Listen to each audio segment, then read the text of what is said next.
Hello, നമ്മുടെ തലശ്ശേരി സ്പെഷ്യലായിട്ടുള്ള കക്കറോട്ടി ഉണ്ടാക്കുന്നത് എങ്ങനെയാണെന്ന് നോക്കിയാലോ. നമ്മൾ നോർമലി വെക്കണ പോലെ തന്നെ ബീഫ് കറി വെക്കുക. പിന്നെ മിക്സിയുടെ ജാറിലേക്ക് പച്ചരി നന്നായിട്ട് കഴുകിയിട്ട് അരച്ചെടുക്കണം. ഒരു പേസ്റ്റ് പരുവത്തിൽ അരച്ചെടുക്കണം, കുഴക്കാവുന്ന പാകത്തിൽ.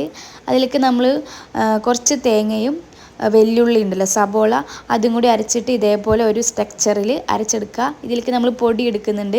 അതിൽ നമുക്ക് പത്തിരിപ്പൊടി ഉപയോഗിക്കാം, ഇവിടെ റോട്ടിപ്പൊടി എന്നാണ് പറയുക. അത് നന്നായിട്ട് ഇങ്ങനെ മിക്സാക്കി കുറച്ച് വെള്ളം വേണമെങ്കിൽ നോക്കി ഒഴിച്ച് ഈ ഒരു പരുവത്തിലാക്കി എടുക്കുക. അത് കഴിഞ്ഞിട്ട് നമ്മൾ ഇത് ഉരുട്ടി എടുക്കണം. ഇതാണ് കുറച്ച് പാടുള്ള പണി, എങ്കിലും ടേസ്റ്റ് അടിപൊളിയാണ്. ഈ ഒരു ഷേപ്പിലാക്കിയിട്ട് നമ്മൾ വാഴയിലാണ് ഇത് വെക്കുന്നത്. ഇഡ്ലി ചെമ്പിൽ ആവിയിലാണ് ഇത് നമ്മൾ വേവിച്ചെടുക്കുന്നത്. ഇത് വാഴയിലെ തന്നെ ഓരോ ലെയറായിട്ട് ഇങ്ങനെ വെച്ച് കൊടുക്കാൻ ചെയ്യുക. അത് ആവിയിൽ വെന്തിട്ട് ആ ഒരു വാഴയിലേൻ്റെ സ്മെല്ലൊക്കെ വരുമ്പോൾ വേറെ തന്നെ ഒരു ടേസ്റ്റാണ്. നമ്മുടെ ബീഫ് ഇവിടെ റെഡി ആയിട്ടുണ്ട്. ഇത് ഓൾമോസ്റ്റ് വെന്ത് വന്നിട്ടുണ്ട്. ഇതിലേക്ക് പിന്നെ നമ്മൾ അരപ്പ് ചേർക്കുന്നുണ്ട്. അപ്പോൾ വാഴയില നമ്മൾ എടുത്തിട്ട് അതെല്ലാം എടുത്ത് മാറ്റി വെക്കുകയാണ്. അപ്പോൾ ഇത് ഒട്ടി പിടിച്ചിട്ടുണ്ട്. അപ്പോൾ കുറച്ച് വെള്ളം തെളിച്ചിട്ട് അതിങ്ങനെ കുടഞ്ഞെടുക്കുമ്പോൾ ആ ഒട്ടി നിൽക്കുന്നതൊക്കെ ഇങ്ങനെ സെപ്പറേറ്റ് ആയിട്ട് വരും.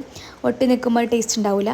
ഇനി നമ്മൾ ചെമ്പിൽ കുറച്ച് RKG ഒഴിച്ച് അതിലേക്ക് ചെറിയ ഉള്ളിയും കറിവേപ്പിലയും ഇട്ടിട്ട് ഒന്ന് താളിച്ചെടുക്കുന്നുണ്ട്. അതിലേക്ക് നമ്മൾ നേരത്തെ അരച്ച് വെച്ച അരപ്പ് വെറും തേങ്ങയും വെള്ളവും മാത്രമേ ഉള്ളൂ കേട്ടോ.